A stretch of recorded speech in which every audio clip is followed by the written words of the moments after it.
आपणास व्हिडिओ आवडल्यास लाईक आणि शेअर अवश्य करा. नमस्कार, मी डॉक्टर मच्छिंद्र बांगर, महाराष्ट्रातील आणि देशातील हवामान परिस्थिती संदर्भात ताजा अंदाज देणारे. आपण बघतो की साधारणपणे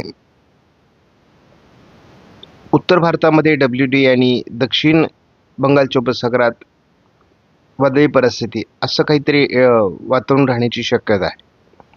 जर या दोन्ही सिस्टम एकाच वेळेस बनल्या आणि तीव्र असल्या तर यामध्ये ट्रफ लाईन तयार होते आणि त्याचा मध्य भारतावर परिणाम होतो. असं काही जानेवारीत होईल का, यावर आपल्याला लक्ष ठेवावं लागेल. कारण दोन्ही बाजूने जर सिस्टम असतील तर ट्रफ बनून मध्य भारतावर पाऊस होण्याची शक्यता वाढत असते. आपण बघतो की 27 तारखेला म्हणजे आज, कालच भारतीय हवामान खात्याकडून अनेक राज्यांना ऑरेंज अलर्ट तर उत्तर प्रदेशला रेड अलर्ट हा थंडी आणि धुक्यासंदर्भात दिलेला आहे. या ठिकाणी घना कोरा म्हणजेच दाट धुके मोठ्या प्रमाणात असून सिव्हिअर म्हणजे काळजी घेण्यासारखी परिस्थिती आहे. कारण 10 मीटरवरील पुढचंही काही दिसत नाही आणि अशा परिस्थितीत गाड्या चालवणं धोक्याचं असतं. पिकांवर देखील त्याचा विपरीत परिणाम होतो. त्यामुळे एकूणच जीवनमान हे अस्थिर होण्याची शक्यता असते. या बाबी आपण या ठिकाणी बघतो. ओरिसा, झारखंड, पूर्वेकडील आसाम, मिझोरम, अरुणाचल प्रदेश या राज्यांमध्ये देखील मोठ्या प्रमाणात धुके आहे. मध्य भारतावर याचा परिणाम कमी असल्यामुळे महाराष्ट्रात धुक्याचा प्रभाव नाही आहे. पुढील 48 तासामध्ये यावर विशेष परिणाम होणार नाही. म्हणजेच धुक्याचा प्रभाव आणि थंडीचा प्रभाव या राज्यांमध्ये कायम राहण्याची शक्यता आहे. -8 पर्यंत उत्तर भारतामध्ये, जम्मू काश्मीरमध्ये बर्फवृष्टीमुळे थंडी गेलेली आहे. तर जवळपास बऱ्याच भागामध्ये 6 ते 12 दरम्यान महाराष्ट्रामध्ये थंडी आहे. काही ठिकाणी 12 ते 14 देखील थंडी आहे. पण महाराष्ट्रात अतिशय हलक्या स्वरूपाची सौम्य थंडी आहे. जसं जसं आपण उत्तरेला जाऊ तसं आपल्याला थंडीचं प्रमाण वाढताना दिसते. भारतीय हवामान खात्याने पुढील काही दिवस म्हणजे जवळपास 30-31 तारखेपर्यंत दाट धुक्याचा प्रभाव आणि थंडी उत्तर प्रदेशमध्ये कहर करेल असाच अंदाज जाहीर केला आहे.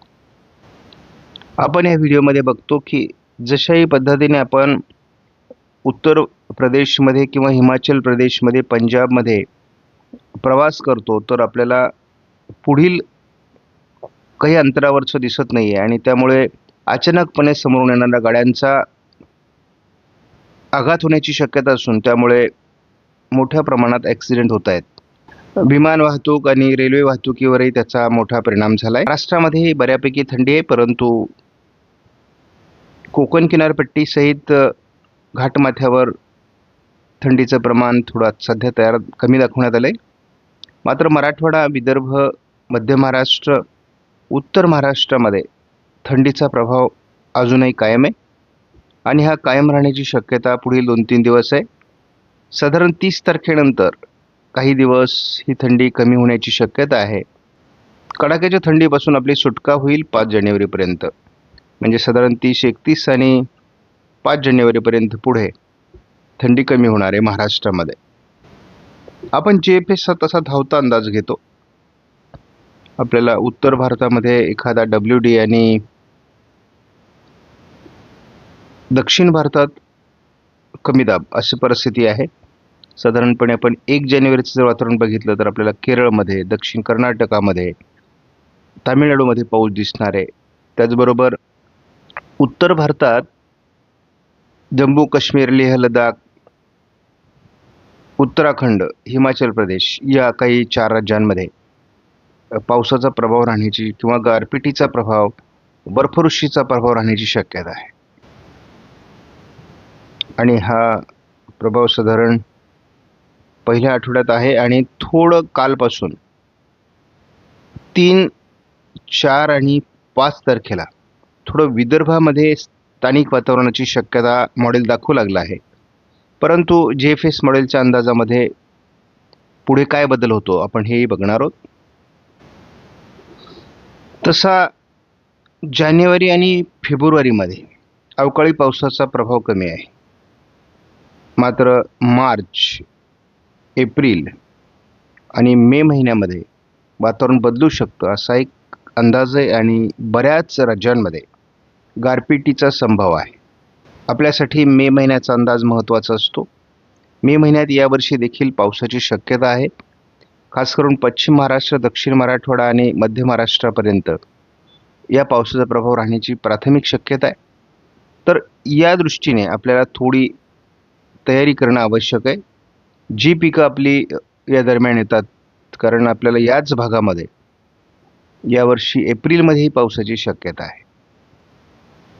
त्यामुळे एप्रिल मेसाठी आपल्याला तयार राहणं आवश्यक आहे. जानेवारी, फेब्रुवारी, मार्च आपल्याला तसा कमी पावसाचा प्रभाव आहे. मार्चमध्ये थोडा अवकाळी राहू शकतो, परंतु या अंदाजाकडे दुर्लक्ष करून चालणार नाही. आपण जर बघितलं तर 15 दिवस पुढे अंदाज जेव्हा आपण घेतो तेव्हा राजस्थान, उत्तर प्रदेश, दिल्ली, पंजाब या ठिकाणी थोडी गारपीट होणार आहे. आणि उत्तरेकडे बर्फवृष्टी होतेच आहे. पूर्व भारतामध्ये बर्फवृष्टी होते, अरुणाचल प्रदेश, सिक्कीम, आसाममध्ये. आणि आपण बघतो की थोडं याचा परिणाम केरळ, तामिळनाडूमध्ये देखील होणार आहे. त्याच दरम्यान थोडी ढगाळ परिस्थिती विदर्भात होऊ शकते.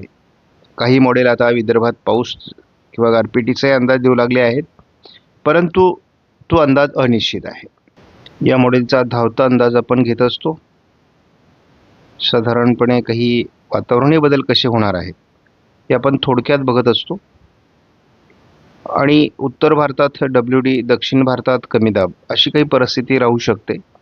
आणि थोडं मैदानी भागाकडे हे वातावरण आता राजस्थान, गुजरात, दिल्ली, पंजाब, हरियाणाकडे सरकू शकतं, उत्तर प्रदेशकडे असा एक अंदाज येतोय पुढे पुढे. आपण बघतो महाराष्ट्रामध्ये काही ठिकाणी 10°C खाली सुद्धा थंडी जाते आहे. तर काही ठिकाणी ती 15° पासून 10° दरम्यान आहे. त्यामुळे थंडीचा कडाका महाराष्ट्रामध्ये आहेच आहे, परंतु ती विभागवार वेगवेगळ्या पद्धतीने आहे. थंडीचा प्रभाव पुढे वाढत जाण्याची देखील शक्यता आहे. मात्र 30 तारखेनंतर थंडी कमी व्हायला सुरुवात होईल काही दिवसासाठी. आपणास व्हिडिओमधील माहिती महत्त्वपूर्ण वाटल्यास लाईक करा, शेअर करा, चॅनलला सबस्क्राईब करा. धन्यवाद. जय हिंद, जय महाराष्ट्र, जय बळीराजा.